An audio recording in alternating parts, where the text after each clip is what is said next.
Umukristo wese arashobora guhabwa ubushobozi bwa mpwemu yera w'Imana bwo kumushoboza mu gikorwa yahamagariwe n'Imana.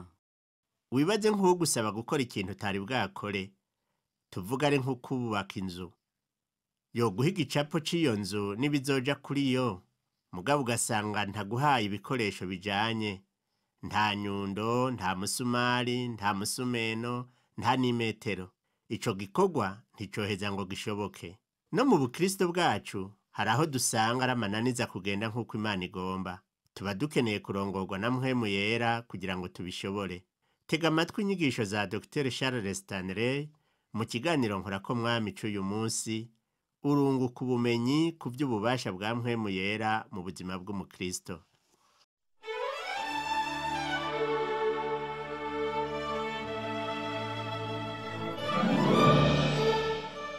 Uyu munsi tuganira ku vy'ububasha bwa mpwemu yera mu buzima bw'umukristo. Abantu benshi biyumvira yuko ububasha bwa mpwemu yera ari ikintu cy'igitangaza Imana ikora icishije mu muntu yoba azi kuvura, mu muntu w'umuvugabutumwa canke w'umwigisha ahambaye cane. Ariko muri kino kiganiro nagomba mutahure iki kintu.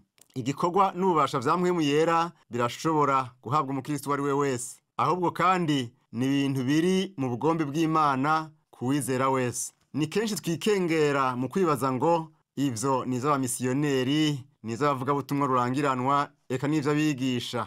Nta mudandaza, nta munyeshuri yobishobora. Turavuga kandi ngo jewe ndi umurimyi, ndi umufundi, ndi umukarani, ndi umuyobozi w'ibi n'ibi, ngo mbega mpwemu yera yoza gute mu buzima bwanje?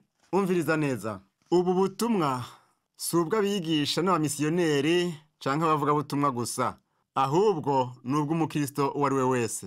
Mbega none ububasha bwa mpwemu yera ni iki?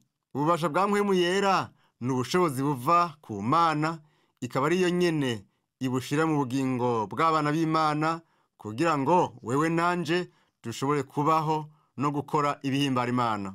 Ico nokubwira ni uko udashobora kuzungagiza mpwemu yera ngo umukoreshe ivyo wigombeye. Ntaco wotegeka mpwemu yera gukora. Imana yaduhaye mpwemu yera atari kugira ngo tumukoreshe ivyo tugomba. Mpwemu yera nyabuna amaze kuza mu bugingo bwacu n'imibiri yacu irambikwa inkomezi. Aramurikira ubwenge bwacu ngo dushobore gutahura ukuri. Ariko si ivyo gusa, ni nawe aduha inyota n'umwete vyo gukorera Imana. Ico nagomba muri buno butumwa nuko twofashanya gutahura ivya mpwemu yera. Turatangurira ku vyoroshe hanyuma dutere tuja ku bikomeye. Ico nzi neza nuko wumvise neza ubu butumwa ukandika ivyo wize, uronka umuco ku bintu bimwe bimwe, ariko kandi urarushirizaho no kugira inyota yo gukorana umwete ivyo Imana yaguhamagariye gukora. Reka rero turabire hamwe urutonde rw'ivyo mpwemu yera akora mu buzima bwacu. Vyinshi usanga ari ibintu bisanzwe bigize ubugingo bwacu. Imana irahimbarwa nuko tutahura yuko igomba ko tworongorwa na mpwemu yera mu bugingo bwacu bwa misi yose. Turabe rero ibikorwa vya mpwemu yera twisunze n'imirongo yo muri Bibiliya ibisigura. Si vyiza gusoma umurongo umwe gusa, ariko wosoma n'iyindi mirongo yerekeye inkomoko y'ijambo. Ububasha bwa mpwemu yera rero ni inkomezi ziva ku Mana, ikaba ariyo yonyene izishira mu bantu kugira ngo ibashoboze mu mpwemu no mu mubiri gukora ivyo yabahamagariye. Imana rero ikorana natwe mu buryo bwumvikana akanya ku kandi. Ububasha bwa mpwemu yera butuma tugira ubushobozi buvuye ku bucuti bwacu nayo, bigatuma twumva ko tutari twenyene ariko ko turi kumwe nayo. Ivyo tuvuga tubivuga twumva ko dushigikiwe kuko tuba tuzi yuko ariyo nyene yabivuze. Icambere twovuga nk'igikorwa ca mpwemu yera ni ukutwemeza icaha. Uko niko vyashobotse ko dukizwa. Ivyo kutwemeza icaha turabisanga mu butumwa bwa Yohana 16. Mpwemu yera araduhingura tukagira imitima misha kubera ko tuba twaravutse ubwa kabiri nk'uko vyanditswe muri Yohana 3. Bibiliya iravuga ko uwo mpwemu yera w'Imana aba muri twebwe, aba mu mitima yacu. Ivyo turabisoma mu cete candikwa Abaroma 8. Adushirako ikimenyetso c'ibihe bidashira nk'abana b'Imana nk'uko tubisoma mu cete c'Abanyefeso 1. Ni ukuvuga ko tumaze gukizwa ku buntu bw'Imana, mpwemu yera acaza akaba muri twebwe. Bibiliya iravuga yuko mpwemu yera aribwo butunzi Imana yatanze kugira ngo itugure tube abana bayo bwite. Si ivyo gusa, Bibiliya iravuga muri Yohana 14 ko mpwemu yera ari umwigisha wacu. Ndashobora kuvuga amajambo, ariko mpwemu yera niwe wenyene ashobora kugutahuza ukuri. Niwe kandi atwibutsa ivyo twigishijwe iyo bikenewe ko tuvyibuka. Yohana 4 niho dusanga ayo majambo. Ayo majambo tuyasanga mu butumwa bwiza uko bwanditswe na Yohana igice ca 4. Eka si ivyo gusa, muri Yohana 16 turasoma ko mpwemu yera ariwe aturongorera ku kumenya ukuri, kandi ngo niwe aduhishurira ukuri iyo dukeneye gutahura uko kuri. Bibiliya kandi iravuga ko ariwe wo kuturemesha nk'uko tubisoma muri Yohana 14. Niwe aduha ingabire mu vy'impwemu nk'uko tubibona mu cete ca mbere candikwa Abikorinto 12. Kandi niwe atwuzura, niwe yama imbuto nziza muri twebwe. Ivyo turabibona mu cete candikiwe Abigalatiya igice ca 5. Niwe aduha ububasha buva ku Mana. Soma muri Luka 24. Ivyakozwe n'intumwa igice ca mbere. Mugenzi, twibaze gatoya ku kuntu mpwemu yera yiteguye kudushoboza mu vyo tutokwishoboza vyose mu buzima bwacu. Mpwemu yera rero niwe ubwa mbere atwemeza icaha, bigatuma twihana tugakizwa, aduha inkomezi, aba muri twebwe, yatubatije muri Kristo, adushira muri we.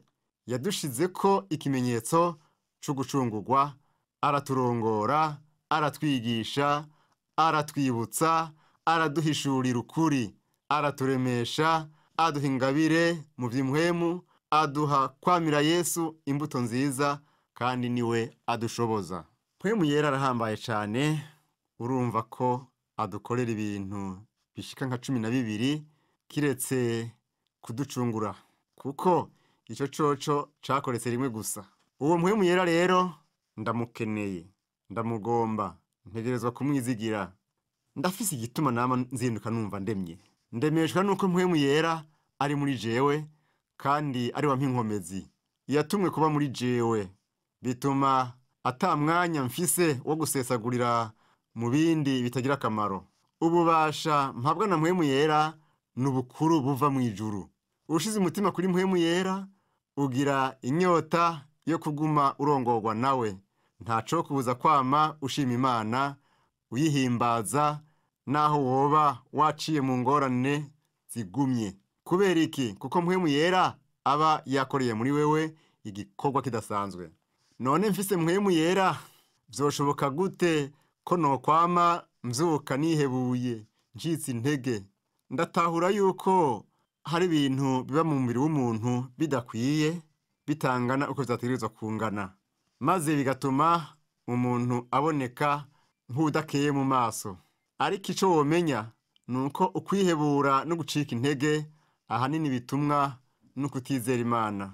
Ndagomba turabire hamwe ibintu bikeya bituma abantu babaho badakeye mu maso, bameze nk'abihebuye. Biterwa nuko bizingira inkomezi zabo ubwabo, bari mw'isi mbi igiye gushira, bakaba badafise ivyizigiro vy'uko bazoragwa ubugingo budashira. Barazi yuko hari ibigwanisho ruhonyanganda mw'isi, kandi bishobora kuyisambura mu kanya gatoya. Mbega wogira amahoro gute mu gihe wowe wamuryama wiyumvira ivyo? Wogira amahoro gute wama wibaza ukuntu ubutunzi bwo mw'isi budahagaze neza?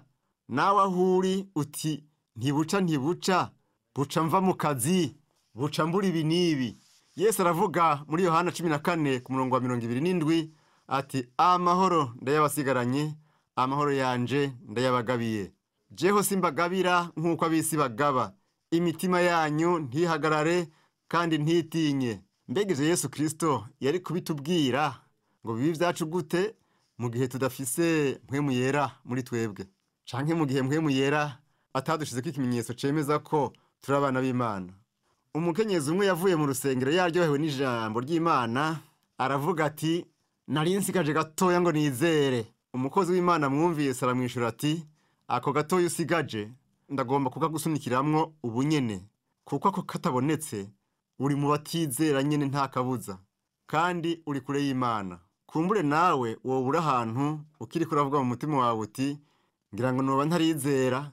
Mugenzi, ico womenya nuko ukwizera umwami Yesu Kristo ari uguhitamwo. Uramwakira nk'umwami n'umukiza wawe mu bugingo bwawe, canke naho ugahitamwo kutamwakira. Umwakiriye ntibigarukira mu nzira, uremera kumurekera ubugingo bwawe kugira ngo abe ari wakuganza, ni naho mpwemu yera w'Imana aheza akaza muri wewe akagushoboza gukora ibihimbara Imana. Nico gituma Pawulo avuga mu cete c'Abigalatiya 2:20 ati nabambanywe na Kristo, ariko ndiho, yamara si jewe nkiriho, ni Kristo ariho muri jewe. Ivyo nkora vyose nkiriho mu mubiri bikoreshwa no kwizera umwana w'Imana yankunze akanyigura. Mpwemu yera rero numwe mu butatu bw'Imana, ni ingabire y'Imana kubizera bose. Twaramuhawe ngo adushoboze gukora ico Imana yaduhamagariye gukora, aba muri twebwe akadushoboza gukora ibihimbara Imana. Tumaze kuganira ku bintu bishika 12 mpwemu yera w'Imana adukorera, kandi ivyo arabidukorera ku munsi tumwemereye gukora. Hari ikibazo kitoroshe twokwibaza ngaha: mbega vyogenda gute kugira ngo nuzure mpwemu yera? Noshobora gute kugendeshwa na mpwemu yera? Umviriza neza, uragomba kuzura mpwemu yera. Vyose bitangurira ku kwakira Yesu Kristo nk'umwami n'umukiza wawe, ukizera igikorwa co kugucungura, ico yakoreye ku musaraba i Golgota, akaba ari we wizigira. Ico ukora rero ni ukumva ko ukeneye kuzuza mpwemu yera. Mu gihe utabanje kumva ko bikenewe, ntuzokwigera wuzuzwa mpwemu yera. Urazi ico ukora, uca ugerageza kwiyuzuza biciye mu nkomezi ziwawe. Burya rero biragoye kwigisha canke guhanura abantu bafise ubwenge canke ubuhinga budasanzwe, canke bafise ubwiza bwo ku mubiri, hamwe babona bati jewe ndagakura. Abo bantu kenshi usanga bafise ingorane. Kubera iki? Bishimira ubwiza bwabo, ubwenge bwabo n'ubuhinga bwabo. Bizigira ibindi bintu vyose kiretse Imana. Baravuga bati mbega jewe nkeneye Imana ngo inkorere iki? Asangwa uri mu bantu bemera yuko batokwishoboza, nushima Imana. Ni vyiza guca bugufi ukumva ko wobwira Imana uti Mana, jewe ndumva ko jewe ubwanje ataco maze. Igituma mvuga ibi nuko nzi yuko twese nk'abana b'abantu ubwacu ataco tumaze. Ivyo dushoboye vyarashingiwe akarimbi. Benshi turafise ingorane zo kumenya ico turi. Ica mbere utegerezwa gukora ni ukwiyumvamwo yuko ukeneye umwuzuzo wa mpwemu yera mu bugingo bwawe. Utabikeneye ntuzokwigera ubironka. Mbega ivyo bisigura iki? Ndabica ku masonga kugira ngo nawe uvyumve kandi wandike kugira ngo ntibigucike. Ica mbere nuko uba warakijijwe, maze ugaca wumva muri wewe ko ari nkenerwa. Ica kabiri ni ukubigirira inyota. Ica gatatu ni ukuba witeguye kwitandukanya n'icaha cose mu bugingo bwawe, kandi utegerezwa kwiyumvira no kwitwararika ivy'Imana. Ica kane ni ukumva ko uhaye mpwemu yera ubugingo bwawe kugira ngo akuganze. Nagomba wongere wumvirize neza. Tuvuze ngo kugendeshwa na mpwemu ni ukuvuga iki? Ni ukumva ko ukwiye guhebera mpwemu yera ubugingo bwawe, ukamureka ngo abe ari akuganza muri vyose. Bwira Imana uti Data, ugomba ko nkora iki? Ni ukuvuga ko uba witeguye kurongorwa n'Imana no kuganzwa nayo. Utemera kuganzwa no kurongorwa n'Imana ntushobora kuzuzwa mpwemu yera, kuko ukuzura mpwemu yera kurangwa no kuganzwa n'uwo mpwemu yera. Wuzuye mpwemu yera uba wamaze kumuhebera n'ivyiyumviro vyawe ngo abiganze. Ukavuga uti Mana, ivyo ugomba nibiba arivyo biba, ntihakoreke ivyo ngomba. Mu majambo make rero, intambuko ya mbere ni ukumenya ko hariho ico ukeneye. Intambuko ya kabiri ni ukumva ko ugifitiye inyota. Intambuko ya gatatu ni ukwitandukanya n'icaha cose. Intambuko ya kane ni uguhebera ubuzima bwawe mpwemu yera, ukagenda nk'uko agomba, ukemera kuganzwa nawe. none igikurikira ni iki? Ni ukumwizera, ni ukumwizigira. Wizere yuko azokora icyo yasezeranye.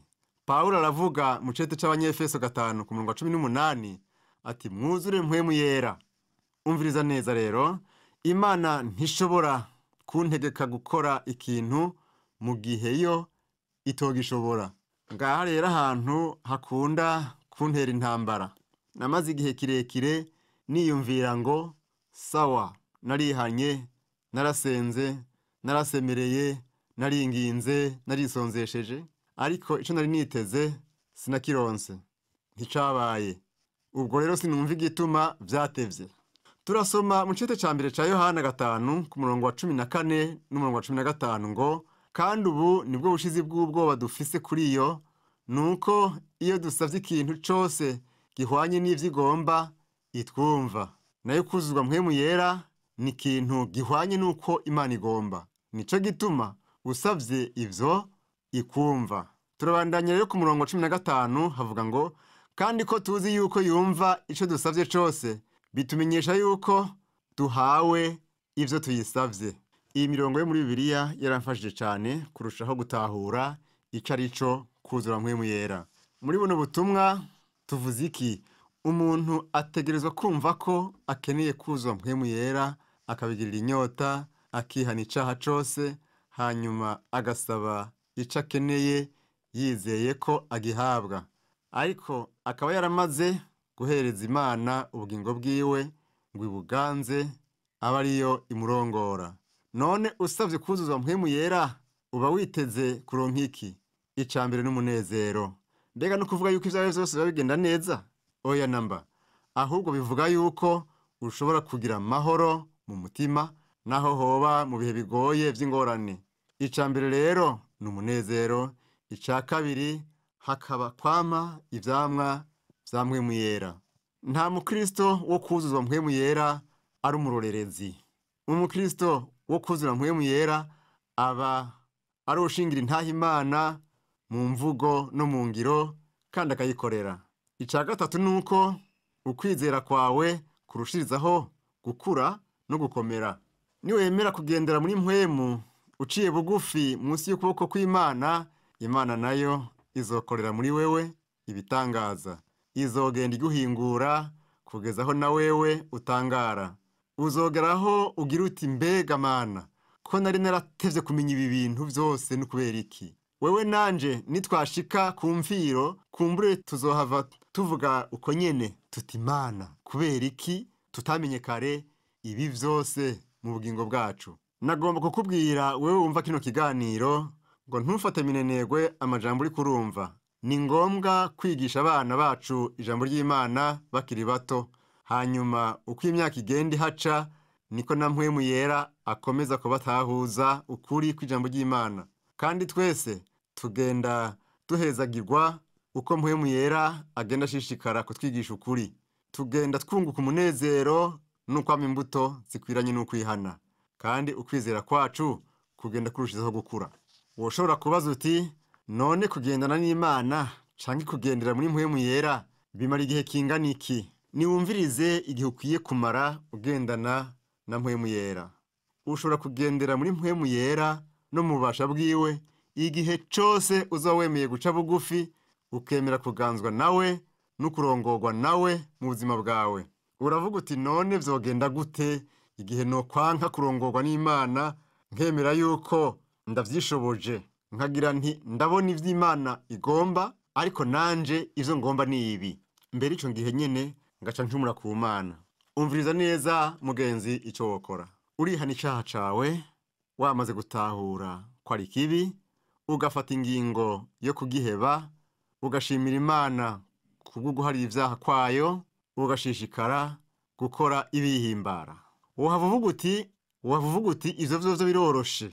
Mugenzi, ukubambwa kwa Yesu Kristo nticabaye ikintu coroshe. Twebwe agakiza twaragahawe ku buntu bw'Imana, n'ubuntu twagiriwe guharirwa ivyaha biciye mu rufu rwa Yesu Kristo rwo kuducungura. Uyu munsi turihana tukatura icaha cacu tukagiharirwa kuko Yesu Kristo yaturihiye umwenda w'icaha cacu. Wohavugira uti biroroshe ariko ntivyoroshe.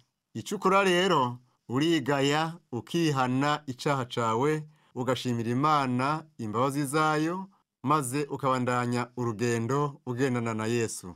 Urashobora guhitamo kwigumira uko umeze canke naho ukagira inyota y'ukubona ivyo Imana izokora mu buzima bwawe wemeye yuko ukeneye mpwemu yera. Umaze kubona ko umukeneye uzoheza ugira inyota y'ukuzura ububasha buva kuri we. Uce wihana icaha cose Imana yokwibutsa. Wemere kuganzwa no kurongorwa na mpwemu yera uheze ushimira Imana yaguhaye mpwemu yera wayo. Muri ico gihe ubuzima bwawe ntibuzosubira kumera uko bwari bumeze. Aho rero uzoba ufashe ingingo nziza y'igitangaza. Turarangiza kino kiganiro dusenga dushima Imana. Data uhoraho, turagushimiye ingene udukunda, turagushimiye urukundo rwawe n'ukwihangana kwawe.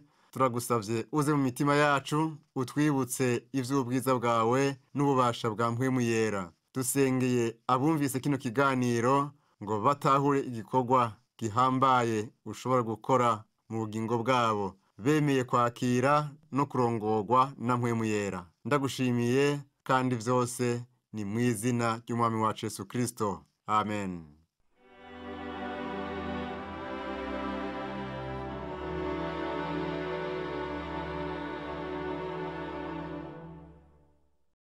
Urashobora kuzura mpwemu yera ubunyene.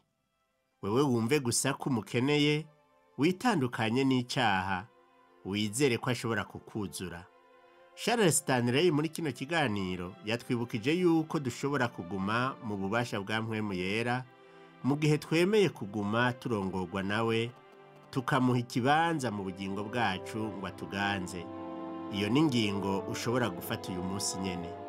Mu cete ca mbere Paulo yandikiye ishengero ry'i Korinto mu gice ca 2 uhereye ku murongo w'10 ukageza ku murongo wa 13 haratwibutsa ibintu mpwemu yera we Musa ashobora kuduhishurira.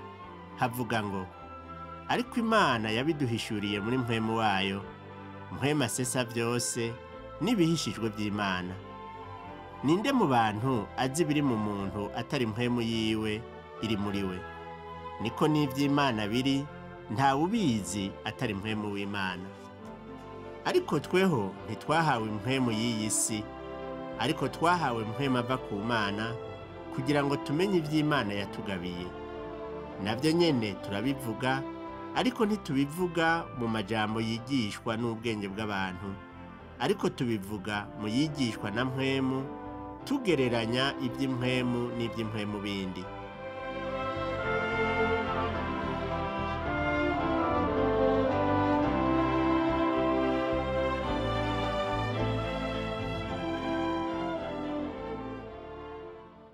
Dushikira isi yose mu rukundo rw'Imana n'imbabazi ku bantu. Inyigisho za Dr. Charles Stanley mukaba muzishikirizwa mu kiganiro Nkorako Mwami. Nshuti mugenzi, turizera ko kino kiganiro caguhimbaye. Ucumviriza ku misi ya 2 isaha 11:30 z'agatondo no kuwa gatandatu isaha 3:30 z'ijoro. Ukaba wifuza gushigikira kino kiganiro canke kuronka zino nyigisho canke kutubwira ingene ugenda ufashwa nazo, bariza mwishirahamwe Transworld Radio hano mu gisagara ca Bujumbura, ibarabara ryitiriwe Ubufaransa, hambavu y'ishengero Anglikane ariryo Cathedrale Sainte Trinité, canke udutelefone kuri 22 24 26 57 canke 79 741 993.